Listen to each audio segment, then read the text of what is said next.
The showcase of the Immortals has returned. This is like the fourth year in a row, keeping it going no matter what, whether there's a crowd, no crowd, whether there's hype, whether it's one night, two night, 3 nights. Wrestlemania post-show Hibiki Highspots has returned 2020.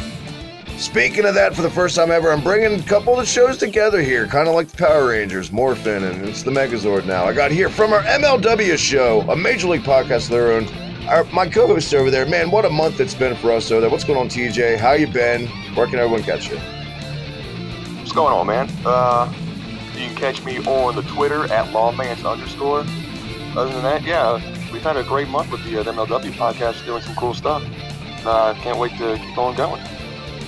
Well, for now, until they run out of taping episodes, they don't have any shows booked for now. But we'll see. Hopefully, we'll see what happens with MLW's future, as with all pro wrestling's future, because this is unprecedented. No crowd at Mania. Everyone's losing their fucking mind, and I'm losing my mind, because not only do I got my man from the MLW show, I got the other guy. We haven't had an episode up in a little bit. Look for one coming sooner than later, and it's so weird to have both you guys talking here, especially talking WWE main roster.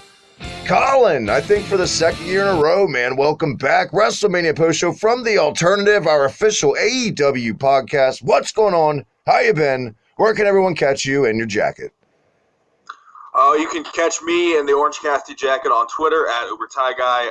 You can check me out on the Hibiki TMD. Always on The Alternative, except when I'm not. Exactly. You might not need that jacket much longer. It's getting warm. It's getting there. I was gonna say it's a bit warm here in Bakersfield again, so I mean it's a bit toasty. Down there too, in a where you're at, down on the bayou, TJ. Oh yeah. Yep, right by down New Orleans. It's always hot. You get cold like 5 days a year. I was born in New Orleans. I get it. Oh really? I was, yeah. That's cool. That's really interesting. Is that shoot? That's a shoot. I was born in New Orleans. Wow, just the life's fucking weird. We might be related. Honestly, I wouldn't be surprised.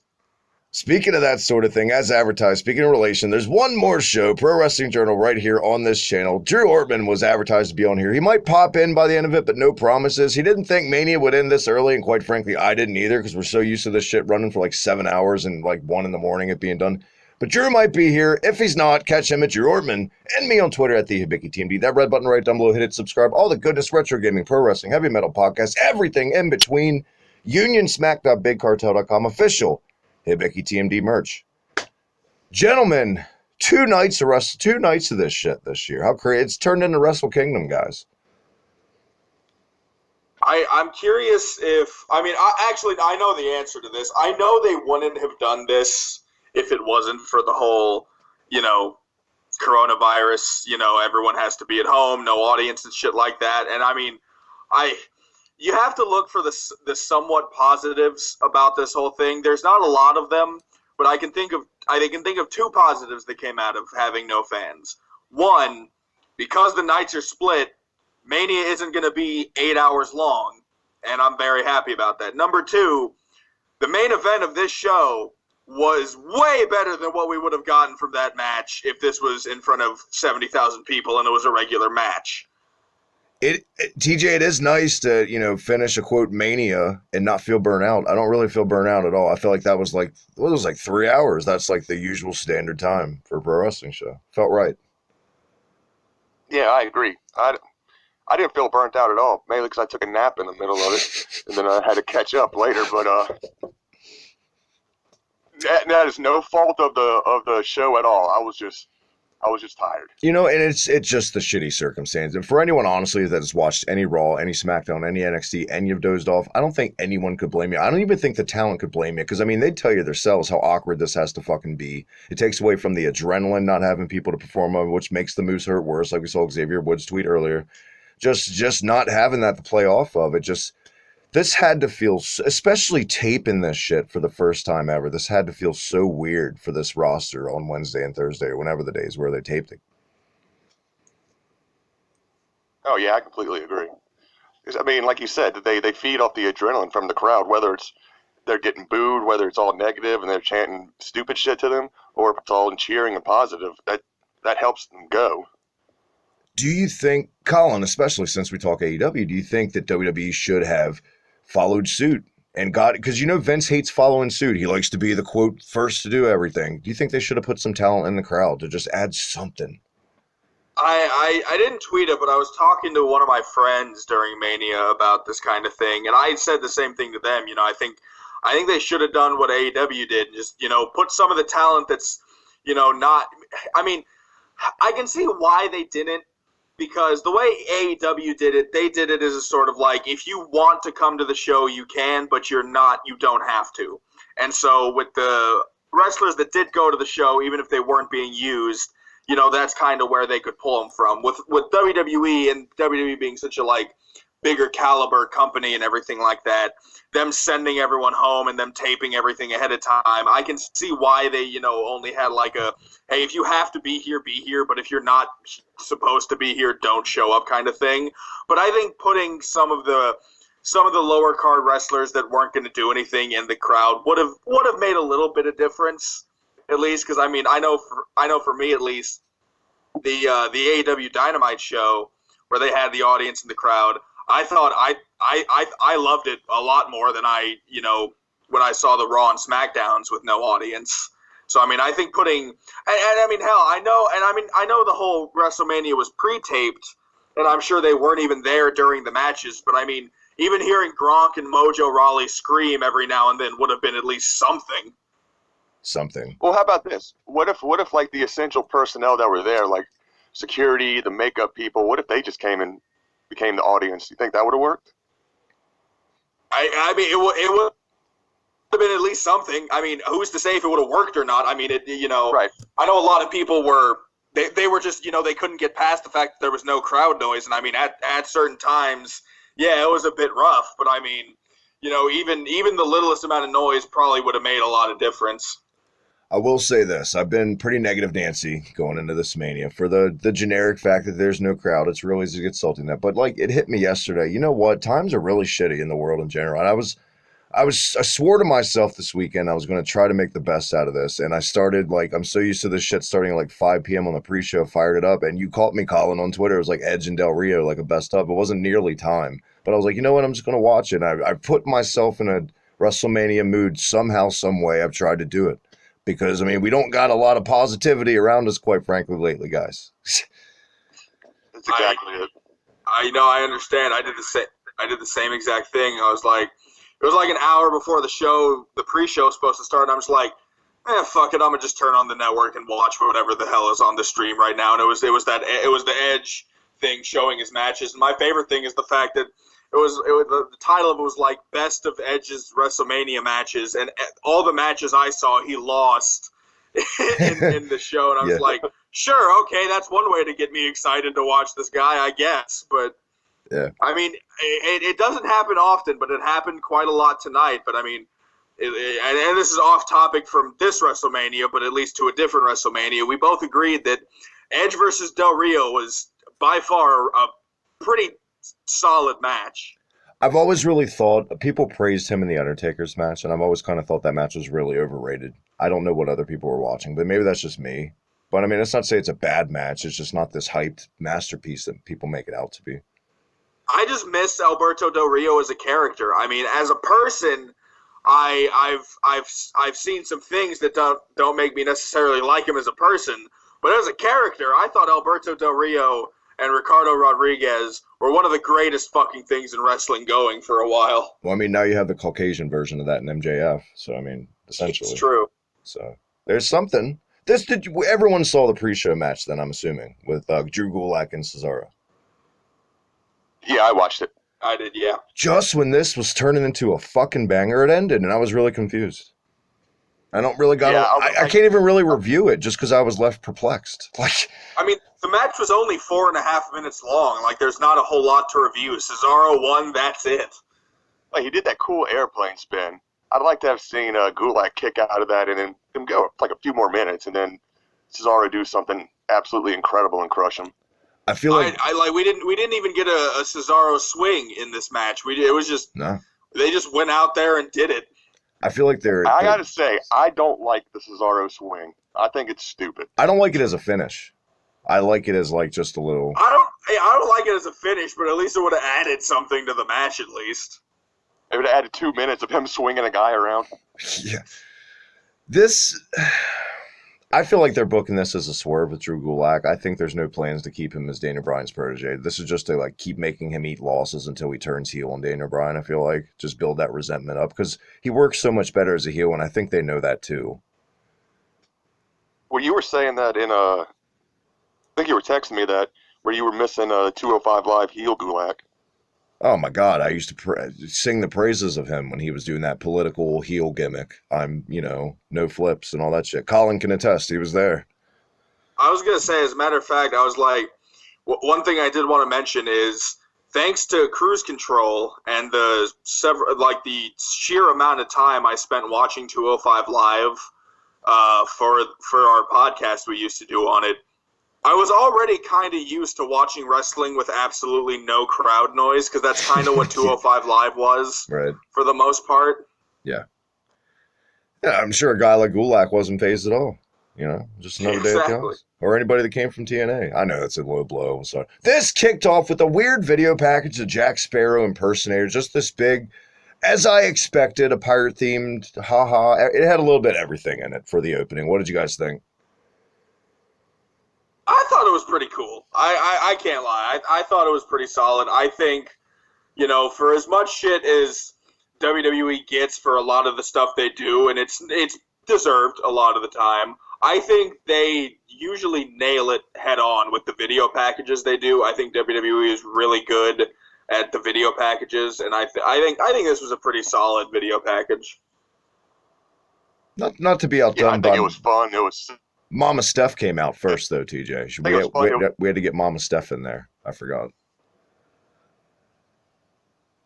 Wait, what'd you say? I said we had to get Mama Steph in there. I totally forgot before the post. So what'd you think of Mama Steph coming out, Stephanie McMahon, and then the video package? Oh, she came out saying, this is a hard time. I thought that was a pretty good message. I mean, yeah, why not? What if she came out and cut Dusty's Hard Times promo verbatim, just for the hell of it? That would have worked. It was fine. If you go into a WrestleMania, I feel like, and you don't expect a cinematic opening, I don't know what you were expecting. It's WrestleMania. They always do it. It's standard, I did really like the kind of like supercut of all the bigger like stars who have sang America the Beautiful before the show. I did like how they did that. They still they kept that going, but they did it in like their own unique way given the circumstances. Right. You want to hear my minor gripe about that? Go ahead. I thought it was great, but I wish they had done it in order of WrestleManias. That, and they should have threw in essentials like Rockin' Robin butching the fuck out of it. The DX band getting booed out of the building for putting their alternative spin on the America the Beautiful. Put all of them in there if you're going to do that. Don't hold back. No, I'm just kidding. Women's tag team match kicked this show off. This was a better match than I thought. My God, Asuka is a fucking treasure. Protect that woman at all costs. I could watch her work all day. Everything she does, heel her face. She's so old school with her nonstop fucking Iron Mike Shark mouth running through the whole match. Always pure sound effects, adding to it. And of course, having no crowd made this stand out more how good she is at that. But Kairi Sane is no slouch herself. These two are excellent as a fucking tag team. As much as I loathed WWE first forming them a couple years ago now, I was like, oh, they deserve better than that. This team has grown on me. And I like Bliss and Cross too, but I mean, I just wanted the Kabuki win. And my God, their theme music. Why didn't you tell me their theme music was so fucking good, Colin? The Kabuki Warriors. I'm pretty sure that was a new theme. Like, that's not the same. Like, I've heard their theme before and it wasn't bad, so I'm pretty sure it was a new theme because I heard it for the first time when they were making their entrance, and I was fucking bopping my head like it was a jam. Yeah, their theme was usually Asuka's music and Kairi Sane's music, like going back and forth. Yeah. I always hate when they do that shit, when they just throw like a mishmash tag team together, remix their themes, and it makes no fucking sense. Like Cesaro and Sheamus came to mind. No, but I think it worked for them. I like both of their original themes and them together. I think it kind of worked. But there's one tag team I'm thinking of. For the fucking life of me, I can't tell you who it is. But they had a theme where it was just that. It was just both of their theme songs mixed together. And it was a fucking banger. And I can't tell you who it was, but I know at least one of them exists. Maybe it's Rated RKO. I was just about to say that. Rated RKO was before my time. I'm sorry. You guys are just old. Jesus Christ. I mean, you're young, but you're not like 9 years old, for fuck's. That was like 08, 07. Come on, man. I started watching just after 08 and 07. What did you think of the tag match, Colin? Did you think it was given enough time? Did it get over with you? Did the right team win? I was rooting for Alexa Bliss and Nikki Cross. I think Asuka and Kairi Sane have done fuck all with the belts. It's added absolutely nothing to this team for the last 6 fucking... I mean, so I was at Hell in a Cell when they won the titles, Asuka and Kairi Sane. And since then, they've done absolutely nothing with the team, with the titles, absolutely nothing. When Alexa Bliss and Nikki Cross had the titles, I feel like, well, they didn't do a whole lot more than what Asuka and Kairi Sane did. They still did a little bit more. So, I mean, I'm excited to see them with the belts again. I think it was the right choice. I've heard some things that Kairi Sane might be out of WWE pretty soon. I think her contract expires really sooner rather than later. I think she's going to leave and go back to Stardom or someplace. So, I mean, I think that might be why they took the belts off of them right here. But, yeah, I think as far as the match goes, I thought it was okay. I mean, it wasn't absolutely insane. I do agree with Michael Cole. I do think this was probably Nikki Cross's best match on the main roster. I think it was a solid tag team match, to be fair. But yeah, I think the right team won. TJ, what'd you think of this match? I enjoyed it. I mean, I like Nikki Cross. I like Alexa Bliss. I like Asuka. I like Kairi Sane. I like all 4 of them are like some of my favorite female wrestlers, some of my favorite wrestlers. And I guess I kind of got to agree with Colin that I think the right team won because the Kabuki Warriors weren't doing that much. And I don't know if that's because Kairi Sane had gotten that concussion or had hurt herself and maybe they couldn't do a whole lot of tag team matches. That's true. I forgot about that. But then also at the same time, I'm thinking there's really not a whole lot of women's tag teams matches. Tag teams. I mean, who are Alexa Bliss and Nikki Cross going to go after next? The Iconics. I mean, who else is Where there? the fuck have the Iconics been? Is what I want to know. Peyton Royce has been on Twitter working out with Shawn Spears because that's all she fucking posts. That's all I see her do. I like the match. I didn't mean to kill the show with Peyton Royce tweets. I liked the match. I thought it was fine. I wanted the Kabuki Warriors to win, but that's just strictly Mark bias. I mean, it's fine. Like you said, TJ, where's the other teams? It really doesn't matter. They've dropped the ball in these fucking belts, in my opinion, so hard. I don't know if that's an umbrella agreement for everyone. I think they have. But to go back to the match, yeah, I enjoyed it. This was a match that I think benefited from not having the crowd noise because we could hear Asuka screaming and yelling. And we could hear Nikki Cross screaming and yelling, and I thought that added a whole lot to the match, and it pulled me in a lot more personally. I totally agree, because that's been, you talk about the highlight, what have they done, Colin, Kairi Sane, and Asuka? The only thing that they've done relevant for me are their tremendous YouTube extras after Raw on fucking, that's all I've seen, because you just let them talk with a mic, and we got to hear that here, and that's why this got over with me. I think that added so much more not having a crowd. And that's how they kicked it off. It was weird to see him kick off the show with this, but they did. And I thought looking back now, retrospect, taking it all in, it was fine. It was a lot better than what was up next. Baron Corbin and Elias. Wait, but you forgot one huge match that happened. Natty and Liv Morgan. Or did that even happen? Because I didn't watch think that's it. tomorrow. That's gonna be tomorrow's pre-show match. Okay. I know how excited you are and you want to review it, but man, you got to wait one more day, TJ, just because tomorrow is my time to shine because Tamina gets her moment in the sun. So I'm with you. I'm excited too. Okay, real quick, before we move on, Travis. Yes. I need to know something. Do it. What is going to be your genuine reaction if, of all fucking people, Tamina Snuka walks out of WrestleMania as the SmackDown Women's Champion? Colin, you said you're a newer fan, but I'm assuming since you've had the network these past couple of years, you're aware of how Ted DiBiase used to laugh, right? Yes. There it is. Can you do it? Can you do it? Something like that. Something like that. It's close I don't. enough. I'm not putting any of my money. I'm not giving any of my money away. That's not happening. But I'll laugh. I think it'll be fucking crazy. But yeah, what was the next match? Elias and Baron Corbin. This should have been your pre-show match to me, and then it should have been Flip with Gulak and Cesaro, and that match should have been given. This match's time, which felt like an Iron Man match. I was like, gee, can we end it already? Can we rip this Band-Aid off? I didn't like it. It was a zone out match. It's too, for me, I'm sorry. I like Elias, but man, he's miscast. This was two heels going at it. Why should we get behind either guy? Because Elias has always been booked made to look like a dick for the most part. Until Dana Brooke came along one day for no reason on SmackDown and poof, he's a babyface. It makes no sense. This is something I wanted to talk about, and this gives me a reason to segue it. I do like a fact that they have a chance now to edit shit better with no crowd and taping everything, because like if that would have came off live, Elias falling off the balcony, it would look like shit. You would have seen the pads, or they would have shot it wrong. Just like with the Undertaker shit, you've noticed with editing, they can make the lights go out and him appear faster. And the Fiend, I like that aspect of it. So I like the balcony thing. I didn't love it, but it was fine. But this match sucked. I didn't like it. I'm glad Elias won though, and I was surprised. TJ, what did you think of this match? I mean, I didn't hate it. I didn't like super enjoy it. I thought it was all right. Again, I think it benefited. I know there's a lot of division on whether Corbin is a good heel or a good wrestler or a good anything, but I think again it kind of benefited from not having the crowd, of hearing him yell at Cole and JBL and yelling at Elias. I think that pulled me into the match probably a little bit more than if it had been in front of a crowd and I couldn't hear him. You know.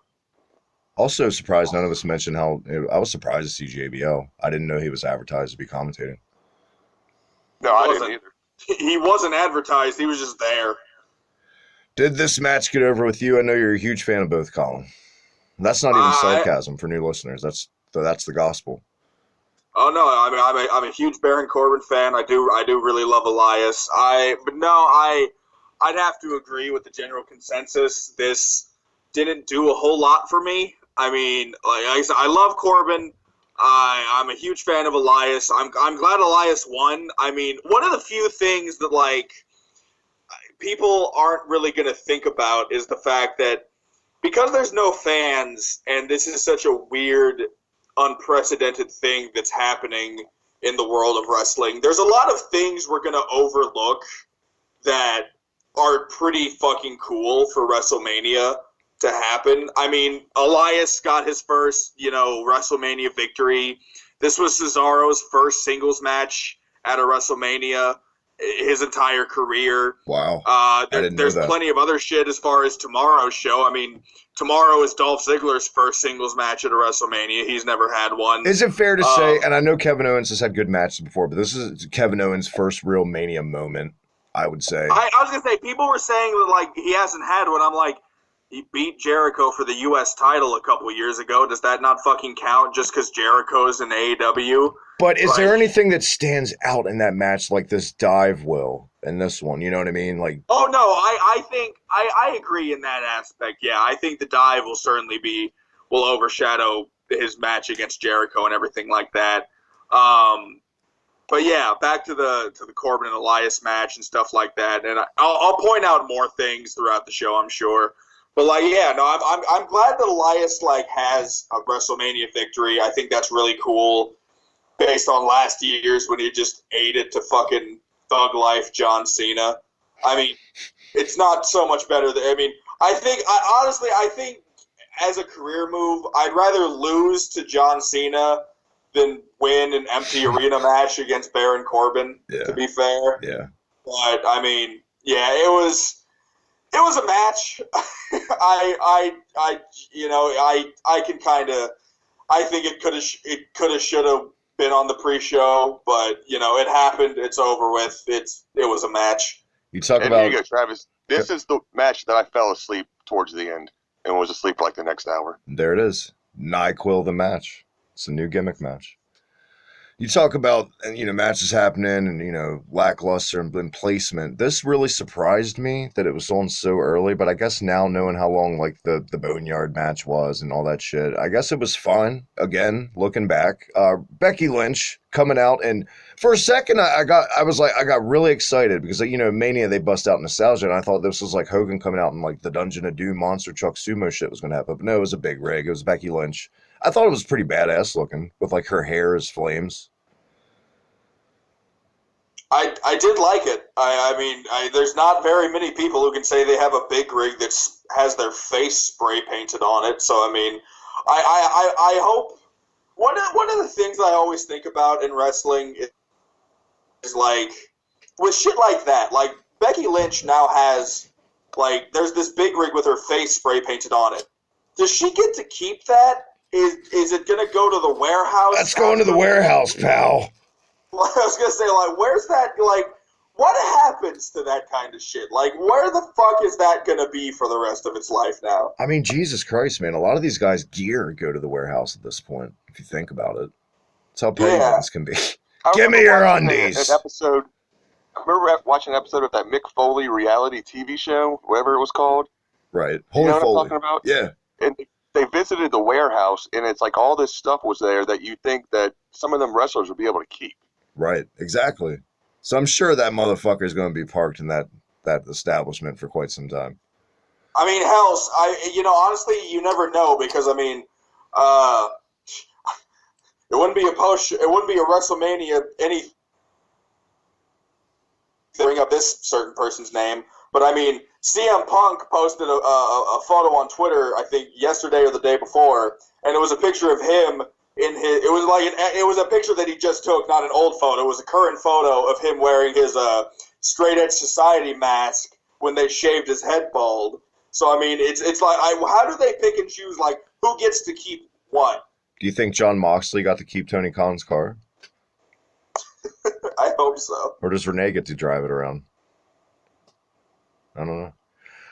This match was as advertised to me. I just maybe could have used at least 5 more minutes. A little lackluster finish. I did like the classic, I think it was WrestleMania 8, where Bret Hart beat Roddy Piper like this with this, like, exact same roll-up. I thought if Becky was, and I had a hunch too, shout out to our boy Scott, TJ, he had a hunch too. I thought they were going to swerve everybody with this strong-ass build, especially the Elimination Chamber for Shayna Baszler. I was like, man, I got a feeling, and that's how I would have booked it. It wasn't a chicken shit way to do it. It's just the wrestler outthinking the fucking cage fighter like they built it up. And it was fine. It didn't make Becky look like weak or slimy, like I said. It just, the streak continues for the man. I think, I mean, honestly, they really see something in Becky Lynch. And she has her haters, but she's not perfect. She doesn't blow my mind. I'm not this diehard. I don't hate the woman. I don't think she's done an awful job, but you're only as good as the material you're given. Let's be honest. I'd blame 70% of this shitty parts of her run on the company, not really her, guys. Is that fair to say, Colin?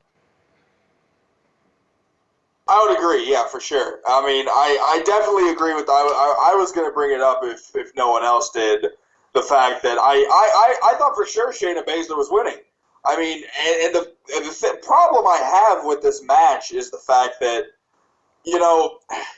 Shayna didn't have to fucking demolish every single person in that Elimination Chamber if she was going to lose this match. Exactly right. And if she would have won, that would have been a different story. I mean, granted, if she would have won, then there would have still been the whole problem of, like, cool, who the fuck does she face? She beat the shit out of everyone the last time. But, I mean, you kind of got to pick and choose your battles here. But, I mean, but the fact that she lost astounds me. I'm like, why completely bury your entire fucking roster only for her to lose? Because now it's the kind of the same thing if Shayna would have won.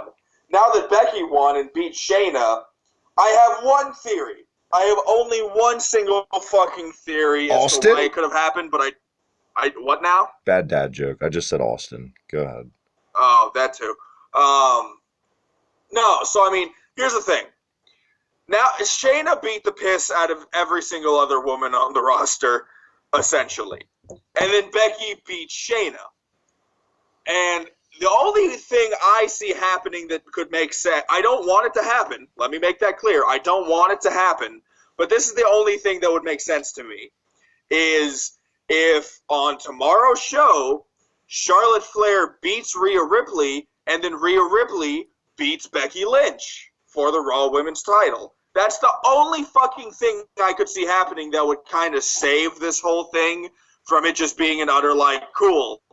This isn't believable that, these people can conceivably beat Becky if they couldn't beat Shayna and then Becky beat Shayna. So Rhea's the only option that I can see happening. Granted, I don't want that to happen because, I'm a huge Rhea Ripley fan. She is my favorite woman on the roster, and I don't want her to lose. I know. But that happening is the only fucking thing I could see making any sort of fucking sense. I know it. Well, I can also see that since Shayna lost, and that was like what, a 10-minute match, and it was kind of dull in my opinion.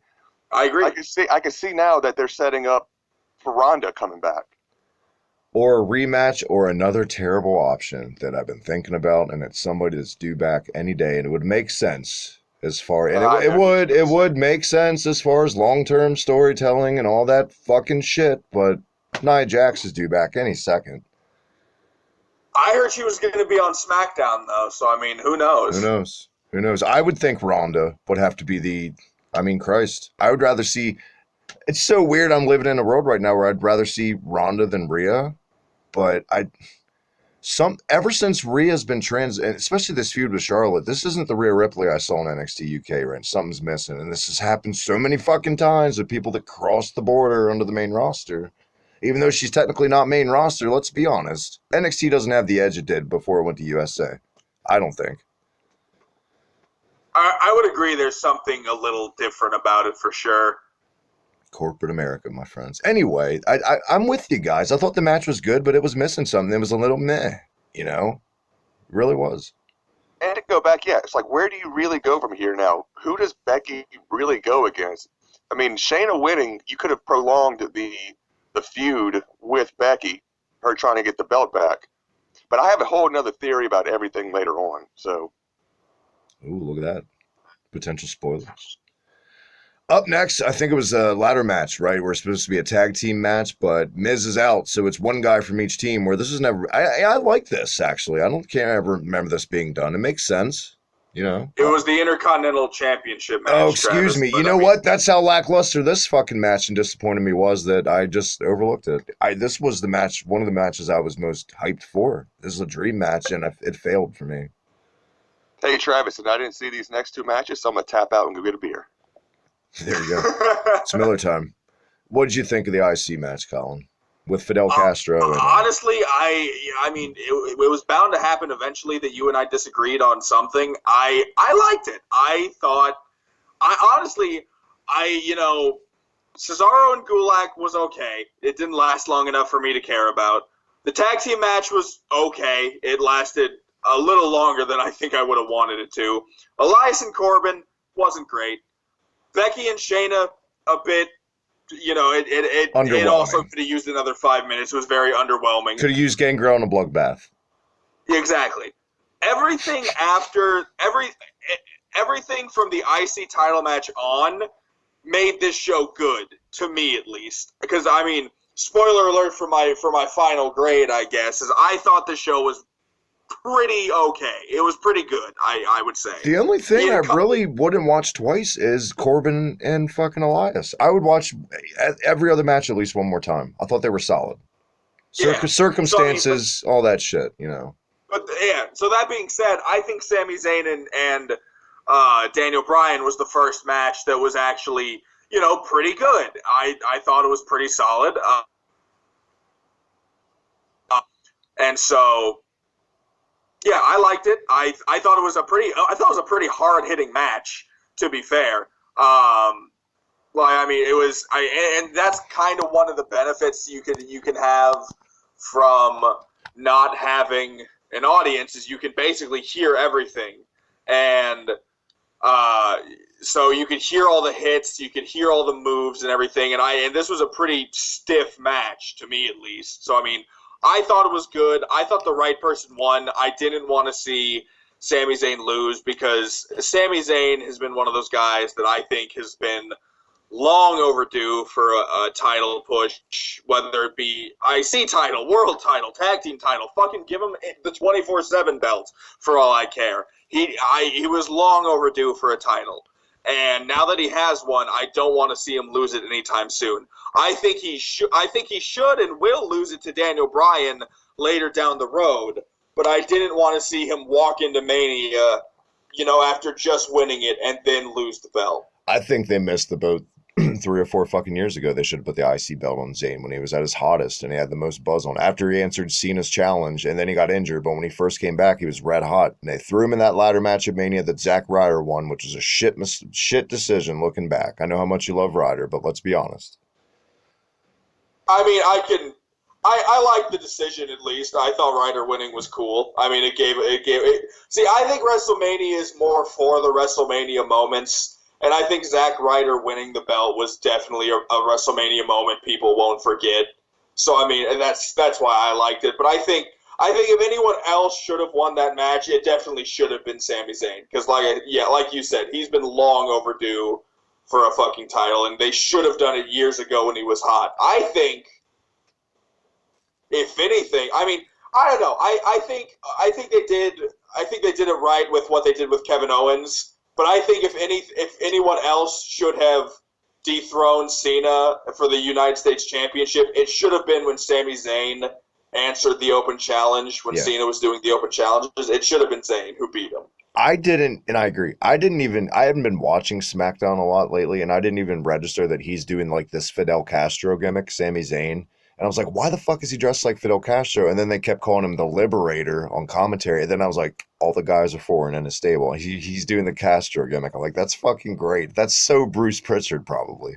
Who the fuck came up with that? I think he looks like a young Zeb Coulter, just minus the thick mustache. You know who got the easiest payday on this whole show? Was fucking Shinsuke Nakamura. Cesaro had to work at least. I was going to say, yeah, Shinsuke just showed the fuck up and got paid and went the fuck home. How? I did a Hibiki Highspots, like one of my first one ever in like 2016.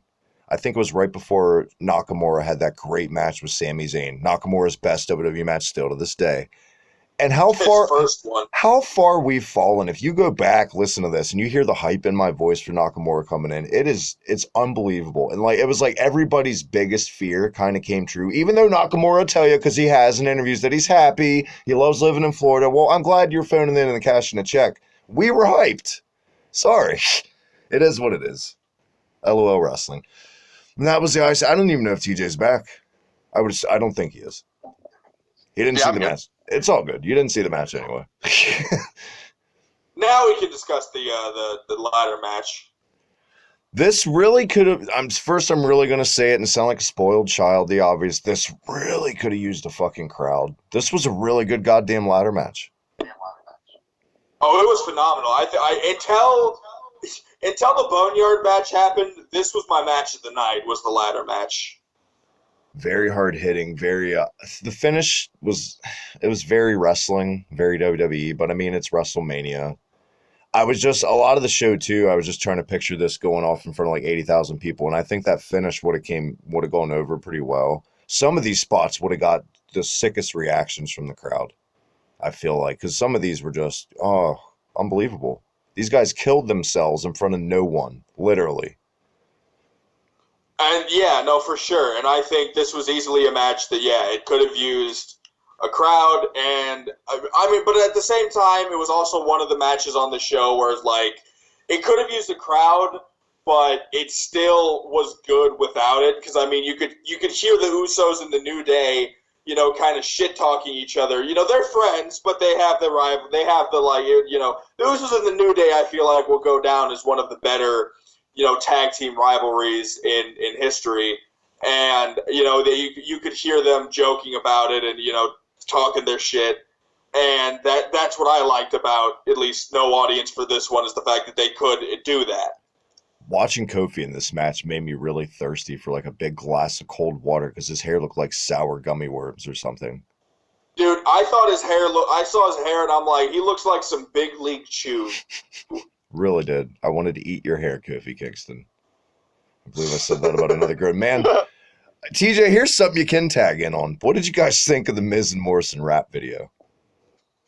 Oh, that was awesome. Dude, that was straight fire. Is that what the kids say nowadays? Straight fire? Something like that. I'm going to be honest. I can't tell if he's being serious, but this is a shoot. I thought it was fucking hilarious. You know what I think's hilarious? When they aired it and everyone on my timeline was like bitching about how bad it was. And I'm just like, it was supposed to be. They're fucking heels. I thought it was hilarious. I thought it was the stupidest thing I've ever seen, but it was so stupid that I was laughing the whole way through. I loved it. It was like I got to be honest. This was the best one they've ever done, I think. I mean, I've seen a lot of the old like dirt sheets and stuff like that. I saw all of the rap videos they did when they were feuding with fucking Crime Time and everything like that. And I think honestly, as far as rapping goes, it wasn't terrible. I've heard worse. Same. I've heard Enzo's music, so I mean, there it is. I pretended this was for the television title, and maybe that made me enjoy. This should have been called WrestleMania Imagineer It, because I use my imagination so much for this show, pretending there's a crowd, pretending there's titles, and I pretended it was for the TV title, and it was a damn good ladder match. Did you catch the end of it or anything, TJ? The finish? I know the finish. I know what happened. I kind of saw the end of it. I'm watching it right now. By the way, that helps too. I mean, who do you think should have got the golden hanger?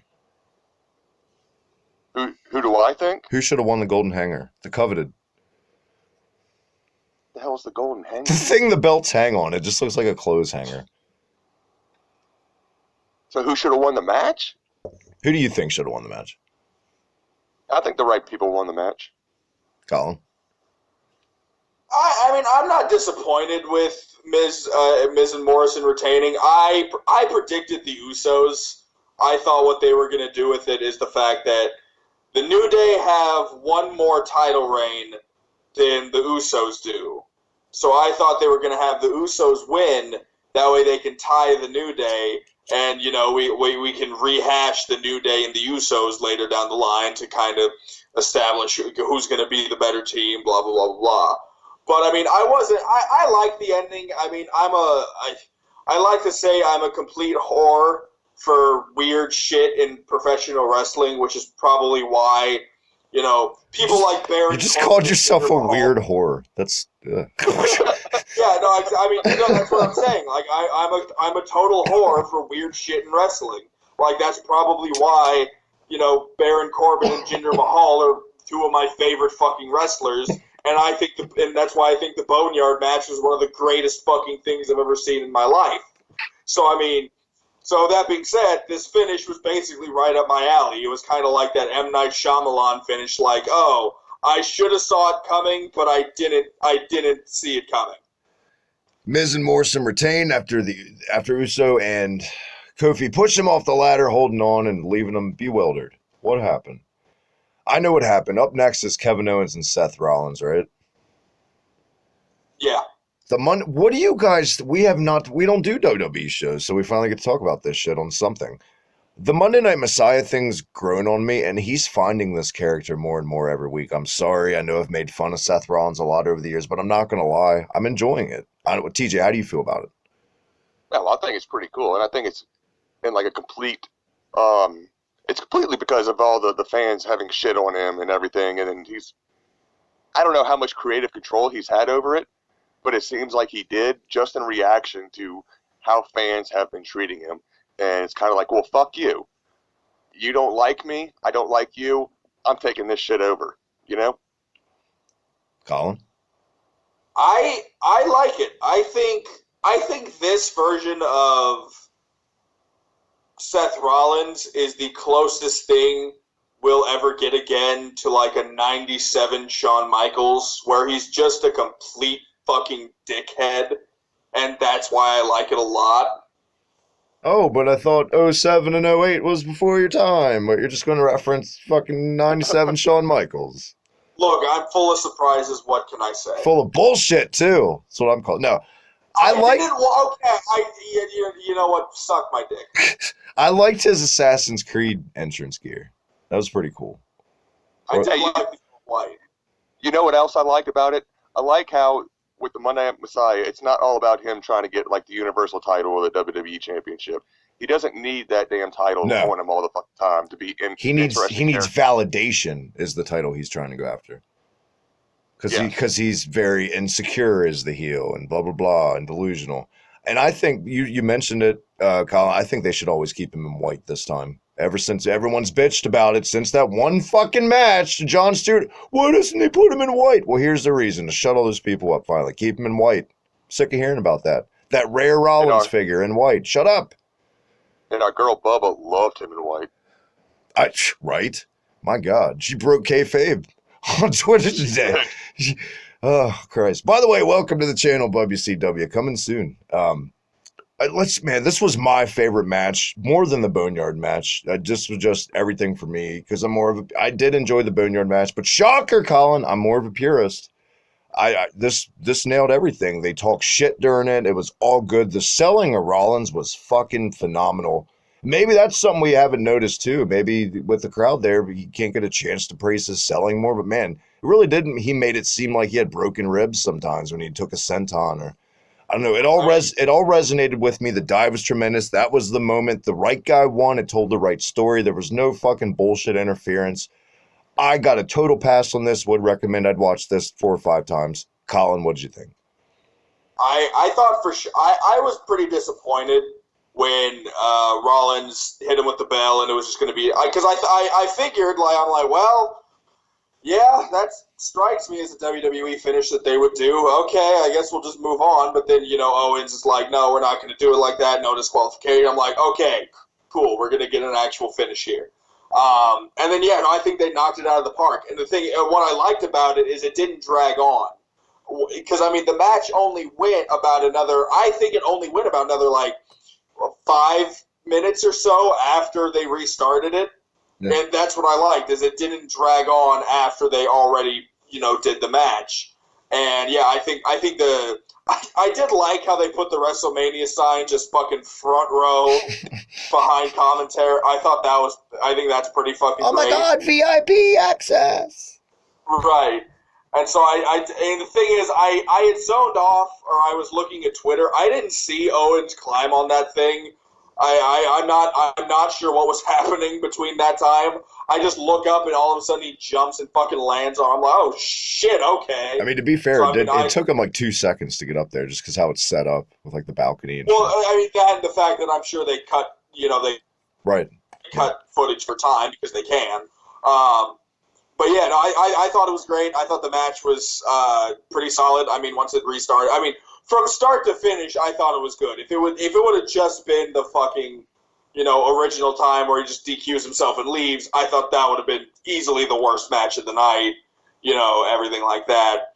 But yeah, I enjoyed it. I dug it.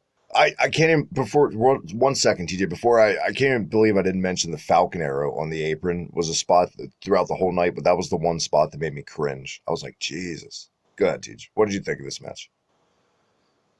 No, I agree 100% with everything Colin said, and I would basically just be reiterating exactly what he said. I thought it was great. I loved how it went. I loved the length of it. I think the right guy won. I just want to see where they go from here now. Got to be some sort of title contention down. I do think Drew's winning tomorrow, and I think eventually, if the fans don't turn on him first, because we know how fans are, I think they're going to have Drew as a heel. They love to have a big heel as champion in this era. And I think maybe we could get Owens and McIntyre by the fall for the belt. I could see that scenario, guys. I would love that. It makes sense, too, with this aristocrat type guy, and then you got the working man, and we go back to the races, rinse and repeat type deal, which we've seen work so many times. And those two guys, I'm sure, more than capable of having a match. It's Kevin fucking Owens, for Christ's sakes. I'm just going to be pissed when the more and more time goes on, the more and more I'm convinced Lesnar's winning, just because I know WWE and Vince McMahon just want to say, hey, fuck you guys and your happy ass ending. Because, I'm sure all of us tomorrow are rooting for fucking Otis to beat Ziggler, get that WrestleMania kiss, win his woman, and Ziggler's just going to fucking super kick him and call it a night. And I feel like the same thing's going to happen with fucking Drew and Lesnar. I mean, and I was watching a bit of the Drew McIntyre Chronicle before we started the show that was on after, and it's like they're doing and I mean, they've done so much on Drew McIntyre recently on the network, on their social media and everything. It's like it's hard to convince me he's not winning, but every part of me is like, it's Brock Lesnar, it's Vince McMahon, it's WWE. They're gonna fuck with us somehow. Well, if you look at it from a logistics standpoint, I don't know how they were able to get Brock Lesnar into the States right to do the match, period, since he lives in Canada, and we're getting all political now. He's got to have dual citizenship, though. That I would think. He does. No, he does have dual citizenship. There you go. There it is. That's got to give you a pass somehow, especially when you can grease some border patrol in a second. I'm sure. Sure, Brock ain't carrying around a $5 bill. No one is stopping Lesnar at the fucking border saying, "Sir, you can't do anything." Lesnar, all he has to do is just fucking look at him. He's like, you know what? You go right on fucking head. Well, Vince flies in his private plane, picks him up, brings him over. Nobody knows anything. There you go. You're not wrong, probably. Vince Exotic that being picking said, up tiger cuffs. I do like the idea of Kevin Owens and Drew McIntyre for the world title later down the line. I think that'd be a lot of fun. Same. And we will see I'm more interested to see where they go with the Monday Night Messiah character now, to see where that stable goes. Because Murphy, I feel like if he has the right mouthpiece, he could break through. He's got a great look. Obviously, he can work his ass off. He's believable. AOP could be this generation's Road Warriors, but they're going to fuck that up because why have faith in this company? The thing is with that is the fact that they're fucking. It's terrible now, and I mean, I'm sorry for them. They don't have dual citizenship, right? No. What I'm saying is one of the authors of pain got injured, and it's one of those like 9 to 12 month injuries. Again.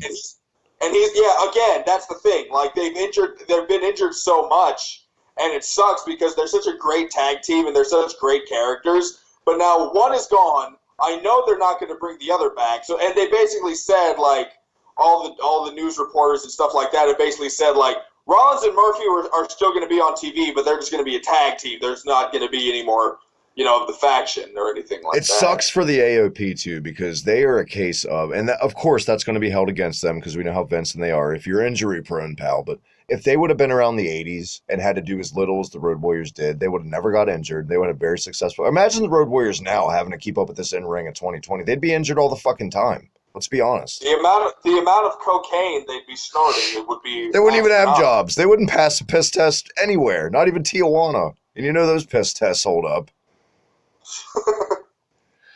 Oh, yeah. Was this the Universal title match or something I'm forgetting? No, it's the Universal title match up next. I say match, but... It was something. The thing is, I feel like, and it's been this way for me with Goldberg matches for a while now. They seem to last much longer than they really do. Like, I thought this match went on for like a solid 5 minutes, and then someone, as they posted the video on Twitter, and they were like, "Here's the full match," and it was only two minutes and some change, and I'm just like, really? That's how long it was? This was all spears and all power slams. They didn't do anything else. Truly. Nothing. No, truly. It was just that. It was spear, another spear, pin, kick out, spear, pin, kick out, power slam, kick out, power slam, kick out, power slam, done. TJ's more about my age. TJ, remember back in the day in the old SmackDown games for like PlayStation 1 where you could start the match with like 5 finishers? This was the match. Yeah, it was. Terrible. He just tried to hit them all real quick. This was awful, and we talked about earlier, Colin, how I would watch everything on this twice. So take that back. Take that back. I would not watch this again. There's no reason to. I would watch this plenty of times only because it doesn't take a whole lot of fucking time. I could. Exactly. I'll watch this shit while I'm microwaving something. I think karma is glorious sometimes, and it couldn't have happened to a nicer guy to finally win the big one in front of crickets. It sucks for Drew if he does it, but man, how fitting. I was gonna say I was huge on Braun Strowman for a long time. What a dick. I really liked the guy. I thought he deserved the world title. And then, I mean, I'm sure you saw it, Travis, with everything he was saying about, the wrestlers in AEW and all the indie wrestlers. It really soured my opinion on the guy. I think he's a piece of shit now. Meanwhile, his brand new fucking toy commercial with Kofi Kingston aired tonight, and he's on fucking social media this month saying shit like that about guys just trying to feed them. I'm not getting work. I'm not getting paid either. These indie wrestlers, they need to learn to do some other stuff. It's like, fuck you, dude. Hey. You are still getting paid. And now here you are the Universal fucking champion, asshole. Nice new fucking shirt, by the way, Braun. Is that new on WWE Shop? It looks like it. Yeah, what a fucking dick. And Colin, I'm with you. I wanted them to pull the trigger on this 2 years ago. I was on the Braun train. We all were. It was something new and fresh. And man, look at the guy. But I can't remember the last time I wanted Goldberg to win the match. And that goes back to like 98. That I wanted Goldberg to win. I was gonna say, a month ago when Goldberg beat the Fiend, I was sitting here thinking like, all right, you know what, fuck Goldberg. Now he's the hero. I want this piece of shit gone. I don't want to watch Goldberg ever. Now in the matter of it took a string of tweets for me to be in this match talking about Goldberg, please. Good old Sweet Bill.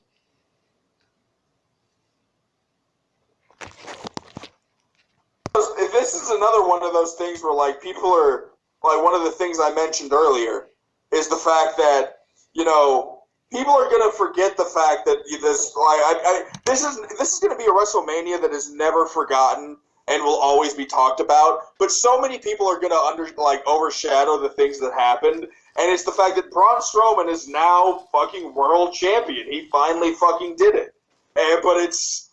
It was in front of absolutely nobody to no fanfare, and no one wanted it. It's really weird, and it's kind of cool, too, because it's how it used to be back in, like, the early 90s and late 80s. When a guy would win a title, and, like, sometimes it would happen on a house show back in the day, they would never acknowledge it till it aired on TV or something. They would have to wait. They couldn't tell anybody, and sometimes they'd still work house shows when they were the champ, but they weren't advertised as champ. It was weird. He had to sit knowing he was the champ for, 3 or 4 days. That had to be kind of weird. Well, they taped Mania on the 24th and 25th of March. So, they've been sitting on this shit for a week. Yeah. Shout out to this day and age. I mean, I guess this equates to no different than like a new season of a show because the only people there are the actors and the network execs when it's being filmed. So there's really no fans there to spoil this. And I know there was a strict threat from Vinnie Mac in the past couple of weeks about spoiler leaks to all employees.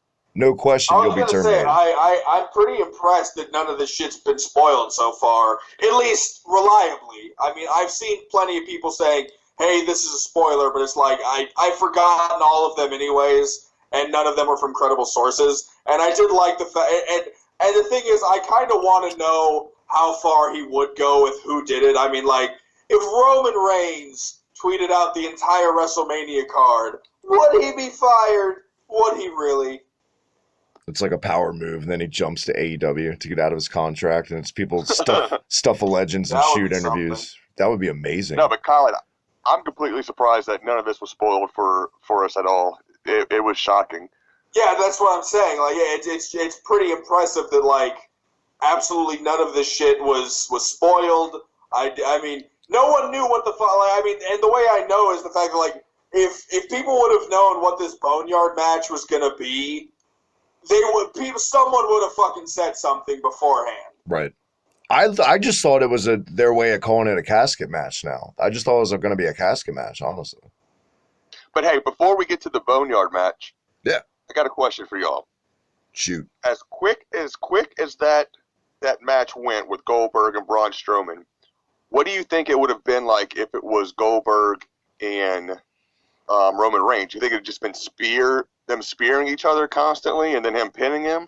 I think it probably would have been the same exact kind. Like, I think it still would have only gone at least 5 or not 5, like 2 or 3, maybe 4 minutes at the most. But yeah, it would have just been spear, counter spear, different spear. It would have just been spears and Superman punches back and forth, throw in a jackhammer for fun, and then. That would have been the match. You really think he could have jackhammered him? I think Goldberg could jackhammer Roman Reigns. I don't think Goldberg's had an actual match since that Mania match against Brock like 3 years ago. He hasn't had an I mean, actual match. he did. He did have that piece of fucking dog shit versus the Undertaker at Crown Jewel. Was that a Oh match? my God, or was that that was two horrible. guys breathing hard and botching every move? That was genuinely one of the worst. Like, that was probably the worst match I've ever seen in my life. And Undertaker's face after was just, he was just. Oh, Undertaker was so pissed. He was like, I can't fucking believe I just did this shit. I can believe this. In 2020, the year 2020, till we get to tonight's main event, Boneyard match, AJ Styles, Undertaker, I much prefer my Undertaker matches in heavily edited, filmed versions as opposed to live. In Saudi Arabia, where the air's dense and you can't breathe to begin with because it's the fucking desert and you're 60 years old, I preferred this. This was... It was fun. I agree. Good. I completely fucking agree with you entirely. I mean, like, this is the one match I want to talk about the entire fucking time. Like, genuinely speaking, and I mean, it probably is going to be one of those scenarios where I'm sure I'll have a different answer in 6 months. Let me ask you both. Let me ask you this real quick. Would you guys rather watch, the movie The Expendables? Would you rather watch Schwarzenegger, Stallone, Chuck Norris, Dolph Lundgren, all those guys in that movie in a filmed environment, or go out there in an MMA match right now at their age and their shape? What's gonna go over better for you? Right, it's gonna be the movie, and like I said, this was one of the greatest fucking. I mean, I'm not an old person. I've only just turned 21 years. And neither are we, you dick. We're not even 40. No, we're fucking ancient compared to him, apparently. Okay, but to be fair, you guys have probably been watching wrestling as long as I've been alive. There's probably truth in that. Sadly, longer. So that's the point I'm trying to get across, is the fact that you guys have had a lot more experience with this. It's the point I'm going to get across by putting you down about your age. I'm sorry. But anyways, I fucking forgot where I was going with this. God damn you, Travis. We're older than you, so we're more purists, and this might be harder for us to accept. But when done right, it's easy to accept, because this is no different than, for me, if anyone that wants to make that Jim Cornette argument about that, I'll take this over the Final Deletion, because this came off as way more believable than I like the Final Deletion, but I get how silly as shit it was. But this is no different than like the Horsemen attacking Dusty in that shot at the gas station in the NWA in the 80s when they did this shit. This just had money behind it. That's the difference. You think if Jim Crockett didn't have these funds, he wouldn't have shot a film that was 40 minutes? Fucking right he would. Fucking right he would. He's a businessman. Let's go with this. Super Bowl halftime. I don't remember what Super Bowl it was, but Heat was on, and it was The Rock versus Mick Foley for the belt. And then you have a cinematic one, and you have Mick Foley crushing The Rock with the forklift, and it's panning back and forth. It's total cinematic like this. I just reviewed WrestleMania 14. Cheap plug, shout out to Matt on Union Smack. One of my favorite matches on there was the dumpster match, and that finished backstage in like this pre-tape footage of them, with the forklift. You know what I'm talking about. Sometimes it works, and then sometimes it's shit that AEW does sometimes, or WCW did in 2000, or WWE has been known to do. It doesn't work. This was fucking fine because we finally got to see where this was all building to. If this got the realism out of the Undertaker character, the Mark Calloway, the Michelle McCool references. That's what made all of this work, and it was so simple. This would not have been as good as it was if they did the Dead Man character. Would have been awful if they did that. This would have been the Bray Wyatt, Randy Orton bullshit we got a couple years ago. There's a case of it being shitty. Yeah, exactly. I mean, if they would have done the Dead Man, this would not have been nearly as good, and it probably would have been way worse. But the fact that we had American Badass Taker, and the thing is, like, we know he was the Demon, we know, but it's kind of the same thing when the American Badass debuted for the first time back in the day. We know all the stuff from the past, but we still understand, okay, this is still a different character, but it is the same guy. That being said, it's good because we got the shit talking. I like the fact that when the match was first starting off, AJ and Taker were both just back and forth, just kind of trash talking each other, and Taker was like, "Yeah, I'm gonna kick your fucking ass, dude. You're fucked right now." TJ, I'm just glad WWE's finally catching on to the concept. Believe it or not, it took them this long. You can't insult the people's intelligence. You can't air a character like the Dead Man, and then as soon as the show ends with that character, air Chronicle on Mark Calloway. You can't keep doing that shit. You can't keep insulting people's intelligence, because as soon as a casual wrestling fan feels like their intelligence is insulted, they're turning the fucking channel. Is that fair to say, Tej? Try to see where you go from this.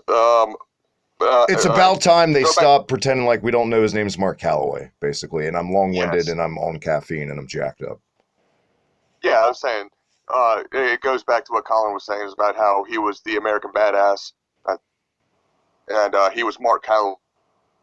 He wasn't the Undertaker. If it had been like he was the Dead Man coming out there, and then you air like the Broken Skull sessions with Undertaker, it's like, it's not the same fucking guy. And they showed footage from that, and I thought that was tremendous to do that. Made total sense in the little pre-match vignette, Colin, with this Broken Skull session.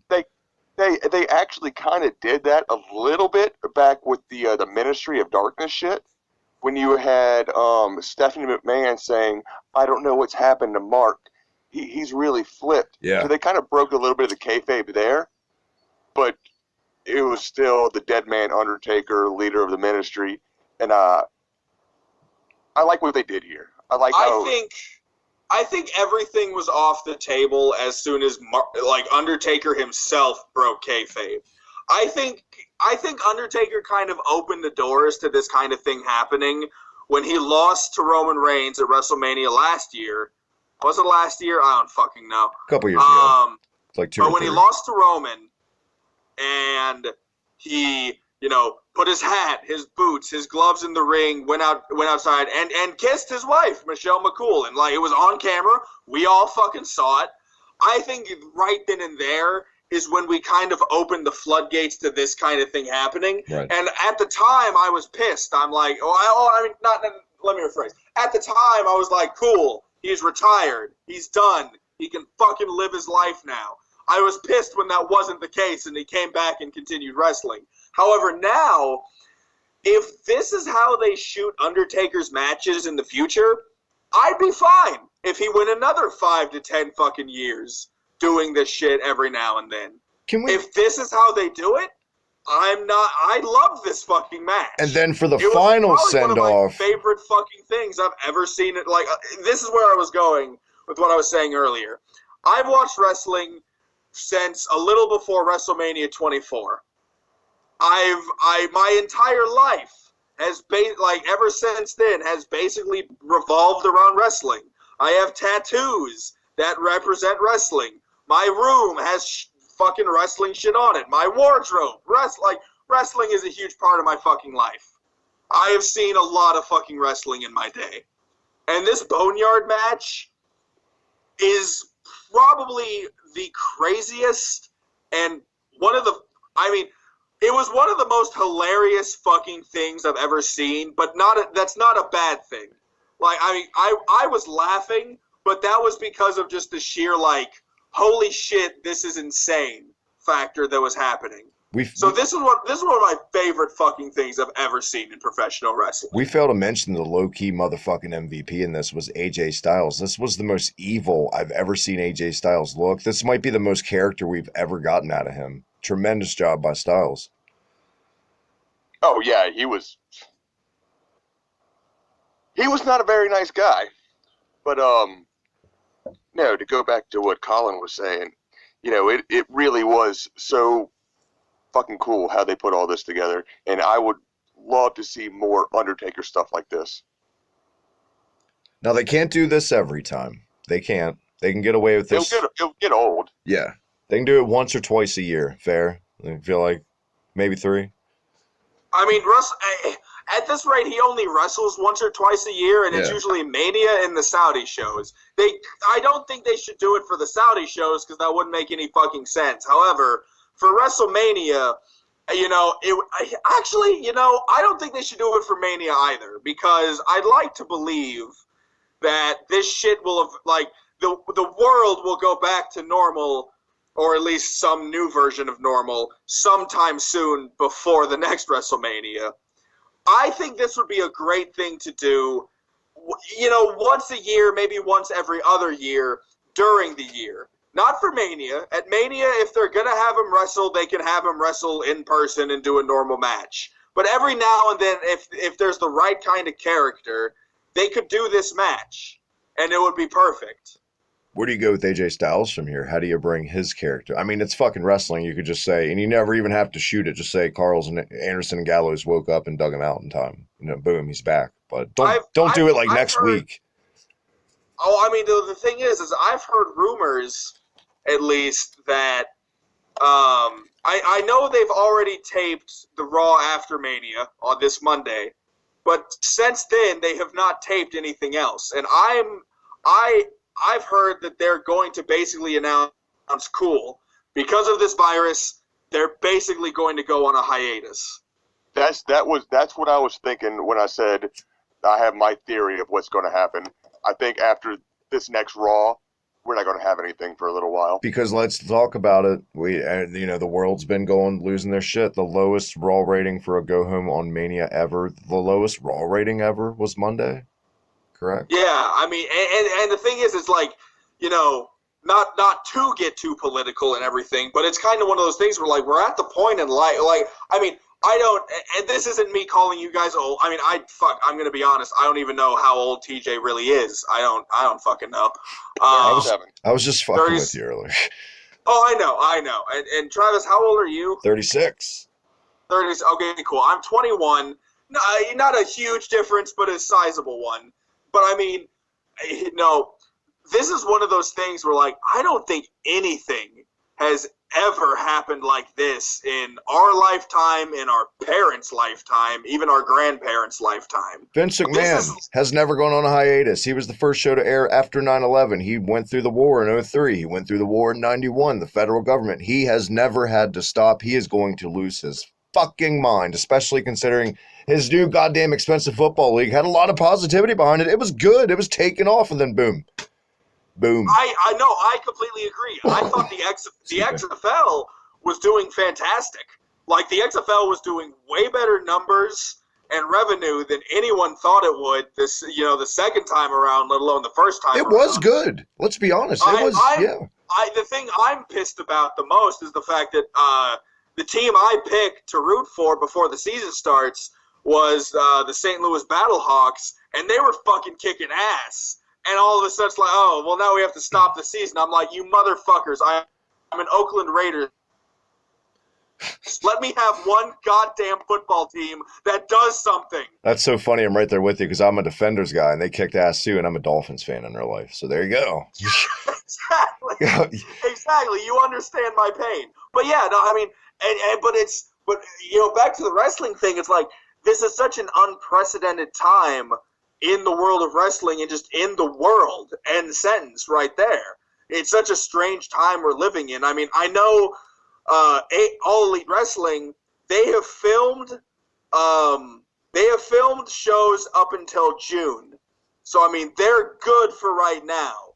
But there's only so long they can go with doing that, where it's like, cool, it'll cost too. Because I believe they filmed they filmed from QT Marshall's wrestling school, I think.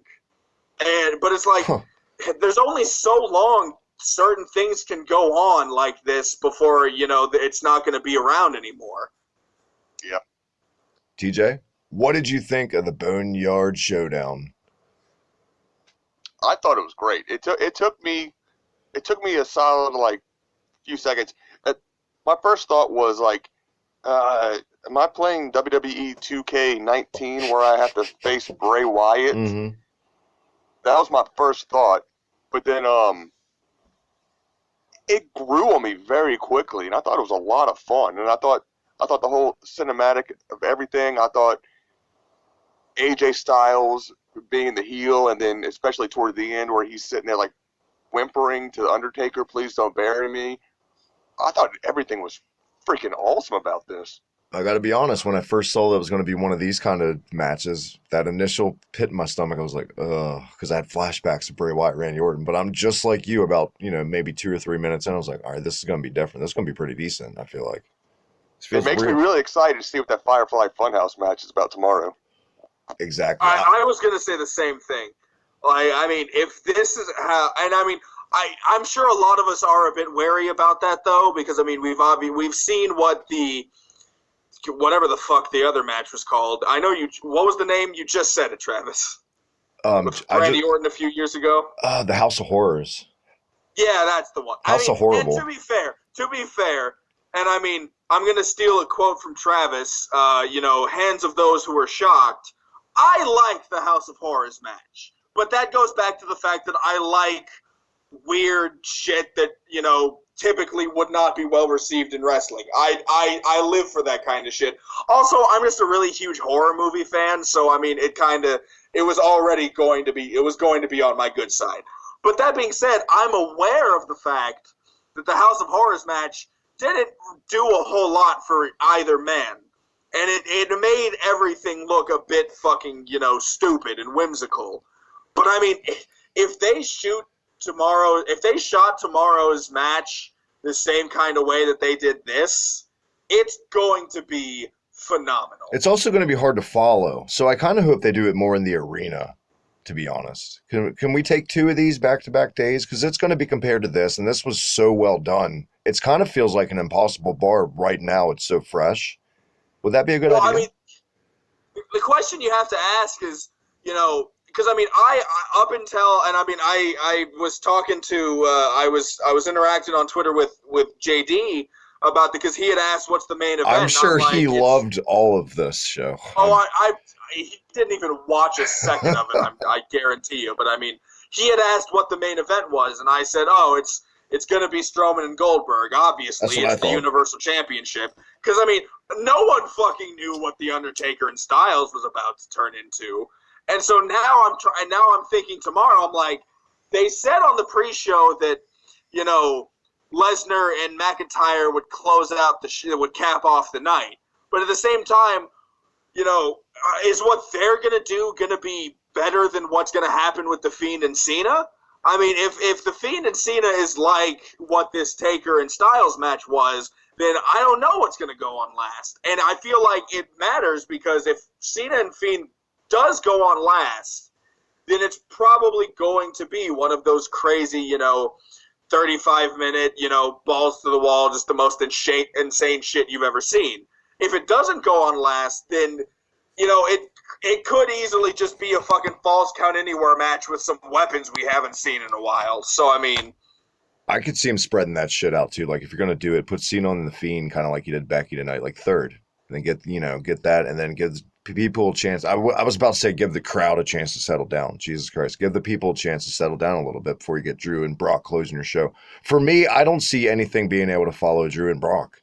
Honestly, I feel like that's the one everyone's really interested to see what they're going to do more than Cena and The Fiend as far as an outcome. I'm more interested to see what the match is going to be like as opposed to who's going to win Bray and Cena.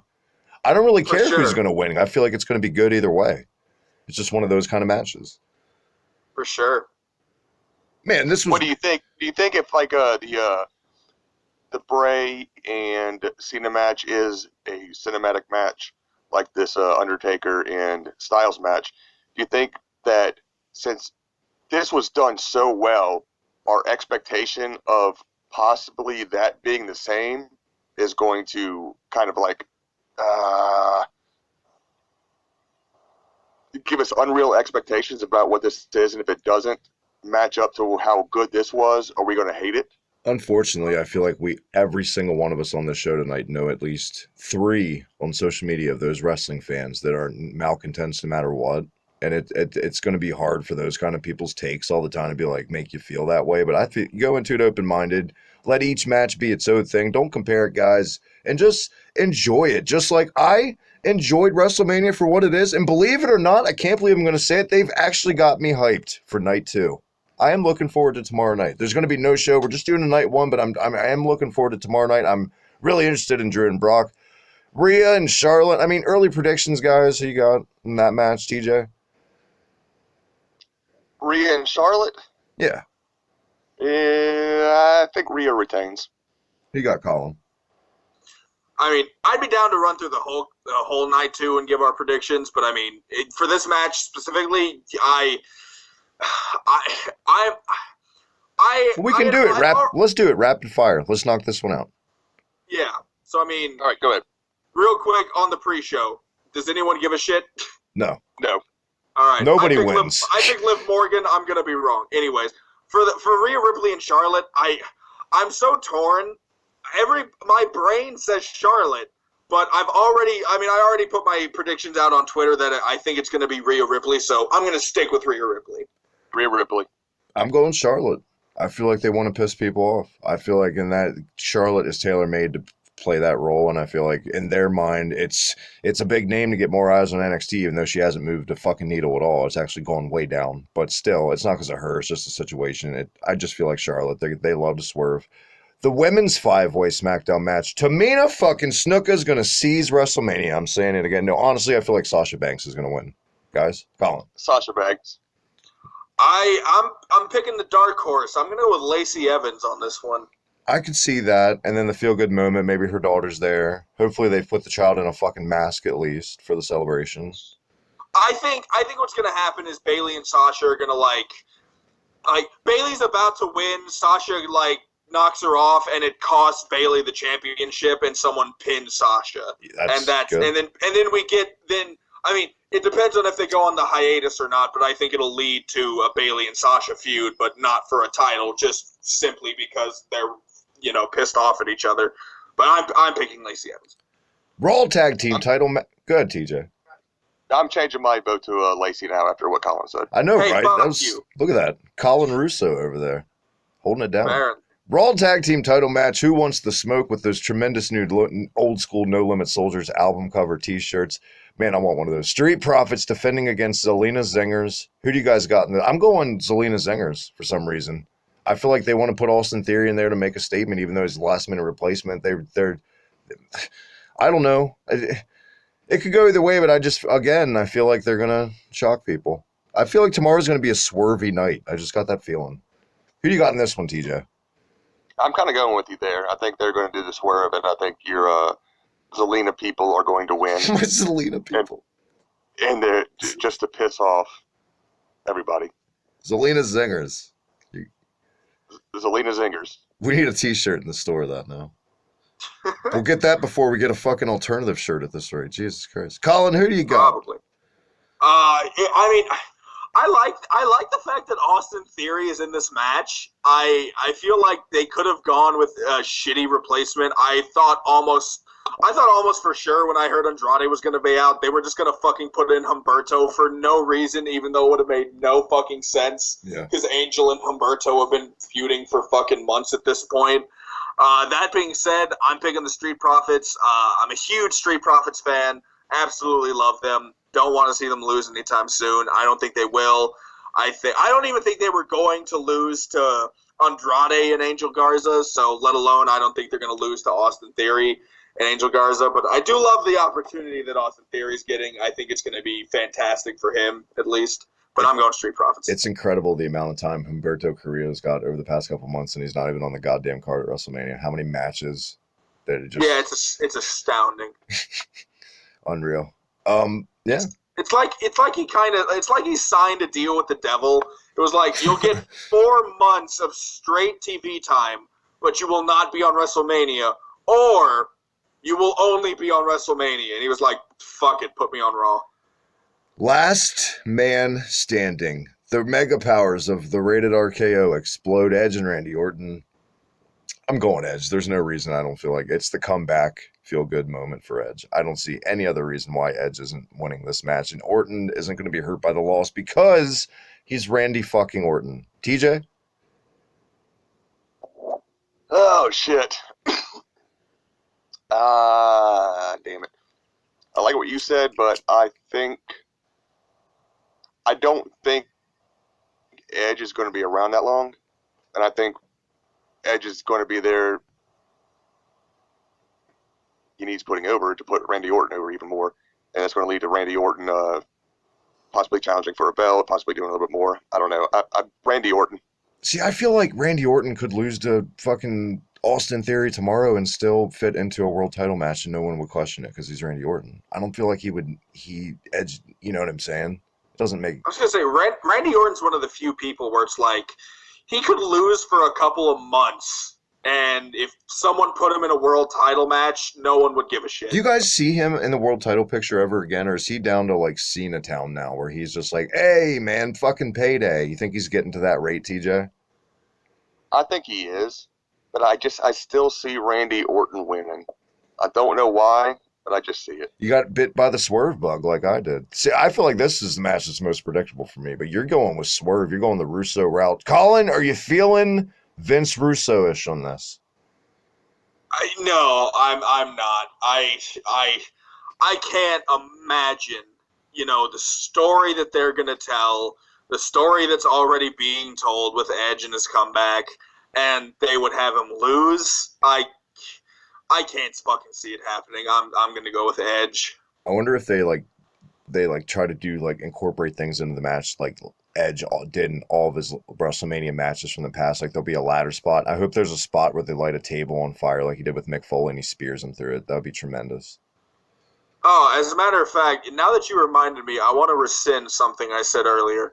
Fuck the fact that I said Del Rio and Edge was Edge's best Mania match.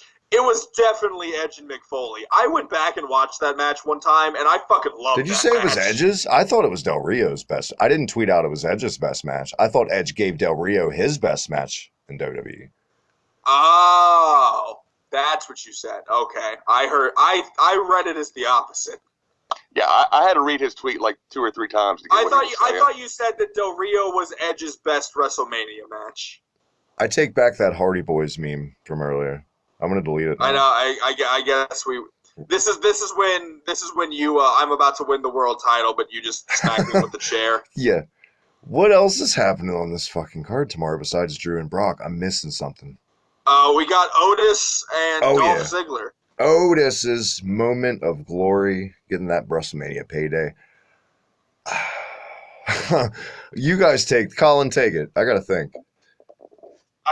I've been very back and forth. I mean, I already have my pick because I already tweeted them out with my WrestleMania predictions before the night one started. And I was very back and forth on this because on one hand, it's like it's written for you. You give Otis the win, you give Otis that WrestleMania kiss, and everyone feels good.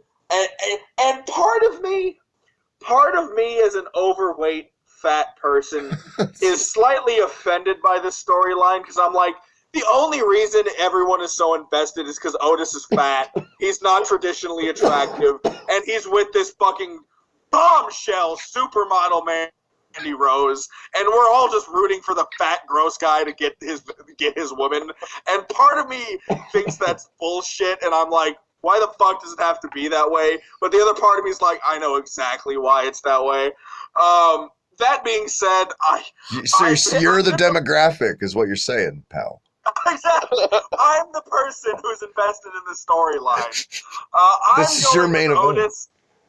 I am picking Otis. I want to believe he is going to get that WrestleMania moment. I want it to happen. Am I going to be disappointed tomorrow? No doubt in my mind. But I'm going to pick Otis. Oh my, TJ, how do you follow that? Try your best. I don't fucking know. My heart is going for Otis. I want him to win it, but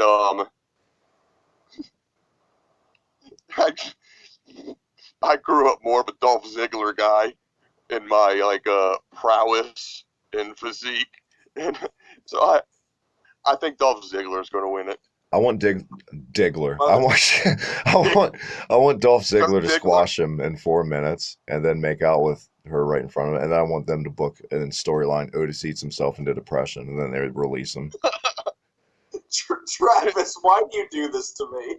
I want Otis to get the feel-good moment. How could any human being not want Dolph Ziggler to lose this match is beyond me. I think we're all in agreement. And I was just thinking earlier because we keep saying the name Russo. I could see like Tucker being jealous and Swerve a notice, but does anyone give a shit? Oh no! Fuck Tucker.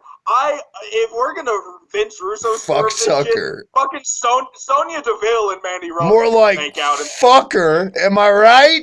Huh? Sorry. Oh, there you go. Yeah.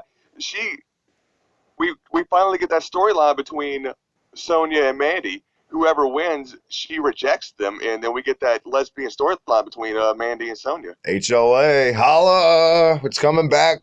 Bring out Steph.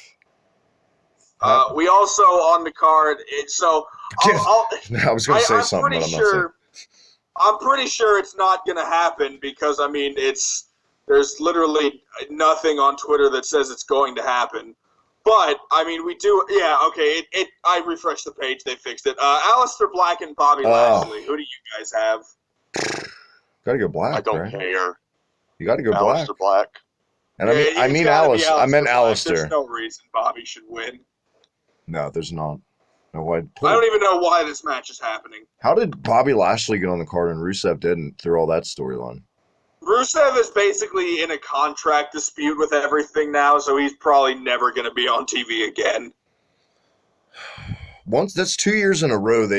Remember when Bobby Holly? What am I doing? It's fucking late. Remember when Bobby Lashley was a hot prospect when they signed him from Impact for like a month, and then all this shit ever since? Well, nothing. He lost to Roman Reigns, then boom. He had that fucking rivalry with Sami Zayn that didn't do anything for them, and then they had. I'm sure Bobby Lashley's like, hey, I don't give a shit. I get paid to make out with another dude's wife. That's true. I'm sure he's not hating the money, but here's a guy who kind of went the Drew Galloway, Drew McIntyre route, TJ, where he went to TNA. He brought the headband out. He got himself, what was his name, the Conqueror or something in Impact, and he wasn't bad. Oh, and he also even went and dipped his toes in MMA. Yeah, and he was pretty successful there too, correct? He's a legit Army fucking Ranger badass or some shit. He was okay in MMA. He gassed very quickly. Right. But yeah, last year I was there for the Finn Balor match. That was the piss break match, and that was Demon Balor too, and everybody still went for the piss break. So I mean, it's. Wait, I'm sorry. Last year's Mania match was Demon Balor and Bobby Lashley. Yep. Yeah. Right before the main event. No, you're lying to me. That was not a match. I'm gonna go upstairs and take a picture of my $347 fucking ticket that says I'm not lying about it.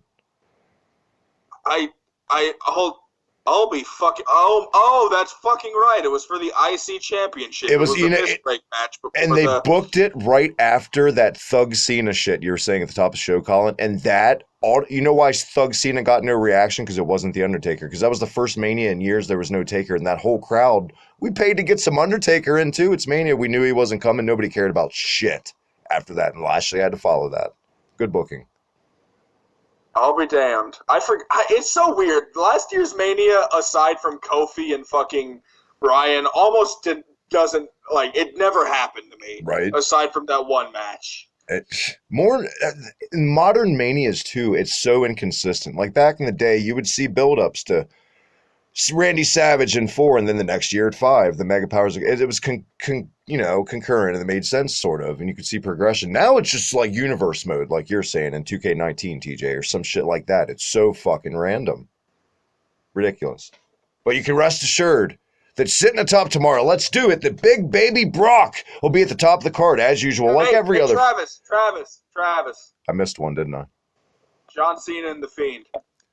The Fienda. John Fienda. I'm going The Fiend because he needs his heat back from that fucking abysmal loss to Goldberg. And it's John Cena. He's going to go away and be on The View and shit like that anyway, so.